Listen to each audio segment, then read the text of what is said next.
வணக்கம் கண்ணே. மசாலா மை சேனலுக்கு அன்போட வரவேற்கிறேன் கண்ணே.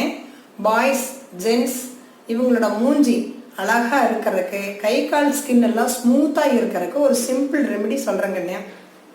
அதாவது நீங்க வெயிலேயே அலைஞ்சிட்டு இருக்கிறவங்களா இருந்தாலும் சரி, ஏசிக்குள்ள இருக்கிறவங்களா இருந்தாலும் சரி, இந்த ரெமெடியை தாராளமா செய்யலாம்.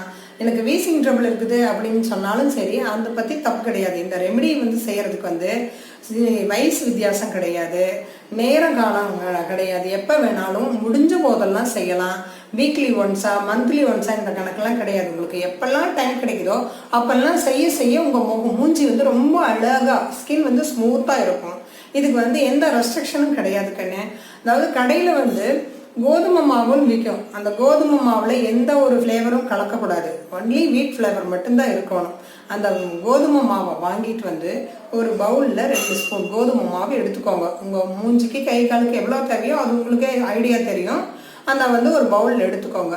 அதை ஒரு பச்சை தண்ணி, அதாவது ஜில் வாட்டரும் இல்லை, ஹாட் வாட்டரும் இல்லை, சாதாரணமாக வீட்டில் இருக்கிற தண்ணி ஊற்றி நல்லா கலக்கிக்கோங்க. கலக்கும் போது இந்த மாதிரி பேஸ்ட் மாதிரி வரணும். இப்படி பேஸ்ட் மாதிரி வரணும். நல்ல கட்டி எல்லாம் இல்லாமல் இந்த மாதிரி பேஸ்ட் மாதிரி குழைச்சி எடுத்து வச்சு ஒரு 10 மினிட்ஸ் அந்த பேஸ்ட் ஊறட்டும். இந்த கேப்பில் நீங்கள் கை பொறுக்கிற அளவுக்கு வார்ம் வாட்டர் வச்சு அதை நல்லா ஃபேஸு, கை, கால் இதெல்லாம் க்ளீன் பண்ணிக்கோங்க. க்ளீன் பண்ணிவிட்டு டவல் வச்சு அப்படியே ஒத்தி ஒத்தி எடுங்க. அப்படியே ரப் பண்ணாமல் ஒத்தி ஒத்தி எடுங்க. அதுக்குள்ளார இந்த நம்ம கோதுமை மாவு கலச்சி வச்ச பேஸ்ட் ரெடி ஆகிடுதுங்களா? அந்த பேஸ்ட்டை எடுத்து நீங்கள் இப்படி கன்னத்துக்கு போடும்போது இப்படி இப்படி பூசணும். ரப் பண்ணாமல் ஸ்மூத்தாக ஒரு காட்டன் யூஸ் பண்ணலாம், அல்லது கைவிரல் யூஸ் பண்ணலாம். உங்களுக்கு எது கம்ஃபர்ட்டோ எது இருக்கோ அந்த மாதிரி நீங்கள் தாராளமாக செஞ்சுக்கலாம். இப்படி இப்படி பூசுறீங்களா? நெத்திக்கு பூசும்போது இப்படி இப்படி பூசுங்க.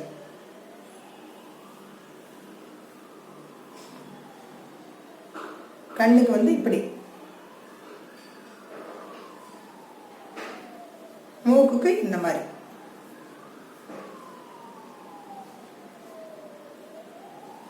இங்கெல்லாம் இப்படி பூசிக்கும். கைகள்லாம் சாதாரணமாக நம்ம எப்பவும் போல் இப்படி பூசிக்கலாம். இந்த மாதிரி பூசிட்டு ஒரு 1/2 hour நீங்கள் ரிலாக்ஸாக செவுத்தை ஒட்டி 2 தலகாணி போட்டுக்கிட்டு நல்லா ரிலாக்ஸாக கண்ணை மூடிட்டு அப்படியே அமைதியாக உட்காந்துக்கோங்க. 1/2 hour கழித்து நீங்கள் அதை கழுவிக்கலாம். இந்த நேரத்தில் இந்த மாதிரி ரிலாக்ஸான டயத்தில் நீங்கள் ஃபேன் போடக்கூடாது. ஃபேன் போட்டிங்கன்னா அந்த ஃபேன் காற்றுக்கு இந்த தண்ணி எவாப்ரேட் ஆகிரும். அதனால உங்களுக்கு எந்த விதமான ஒரு பிரயோஜனம் கிடையாது. அதனால நீங்கள் ஃபேன் போடாமல் காத்தோட்டமான இடத்துல, கம்ஃபர்டான இடத்துல நீங்கள் இந்த மாதிரி சாஞ்ச உட்காந்து ரிலாக்ஸ் பண்ணிக்கோங்க. ஒரு 1/2 hour கழித்து அதே மாதிரி லைட்டாக தொடக்கூடிய அந்த வார்ம் வாட்டரில் நீங்கள் ஃபேஸ் கிளியர் பண்ணுங்கள். ஃபேஸ் கிளியர் பண்ணுறதுக்கு முன்னாடி ஃபஸ்ட்டு தண்ணி அப்படியே ஃபேஸு, கை, காலெல்லாம் ஊற்றிக்கணும். ஏன்னா அந்த மாவு ட்ரை ஆகிருக்கும், நல்லா ட்ரை ஆகிடணும்.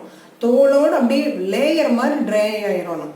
அதனால நீங்கள் அந்த ட்ரை ஆனது கூலாகணும் இல்லைங்களா? அதனால தண்ணி ஊற்றுனீங்கன்னா அது நல்லா ஊறிக்கும்.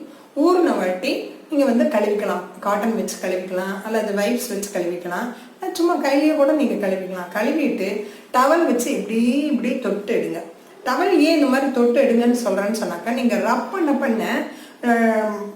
ரொம்ப நாள் கழிச்சு பார்த்தீங்கன்னா நீங்கள் எந்த அளவுக்கு இழுத்து இழுத்து யூஸ் பண்ணியிருந்தீங்களோ அதே மாதிரி உங்கள் ஸ்கின் தொங்க ஆரம்பிச்சிடும். அதனால் நீங்கள் அப்படியே டவல் எப்போவுமே இப்படி தொட்டு தொட்டு தான் எடுக்கணும். அந்த ஈரத்தை எடுக்கணும், அவ்வளோதான் நம்மளுக்கு தேவை. அது ஏன் போட்டு இப்படி இப்படி அமைச்சு துடைப்பானே, அதனால இப்படி இப்படி இப்படி இப்படி வச்சு தொட்டு எடுங்க. உங்களுக்கு ஃபேஸும் சரி, உங்களுடைய பாடி ஸ்கின்னும் சரி சூப்பராக இருக்கும், ஸ்மூத்தாக இருக்கும். இதை நான் முதல்லயே சொன்ன மாதிரி எந்த நேரத்தில் வேணாலும் நீங்கள் தாராளமாக செஞ்சுக்கலாம். முடிஞ்ச போதெல்லாம் செஞ்சுக்கோங்க. உங்களுக்காக நீங்கள் செய்கிற வேலை. இதுக்கு டைம் என்ன, காலம் என்ன, நேரம் என்ன, தாராளமாக நீங்கள் செஞ்சுக்கோங்க. இந்த ரெமெடியை எல்லாத்துக்கும் ஷேர் பண்ணுங்கள், லைக் பண்ணுங்கள் கண்ணே.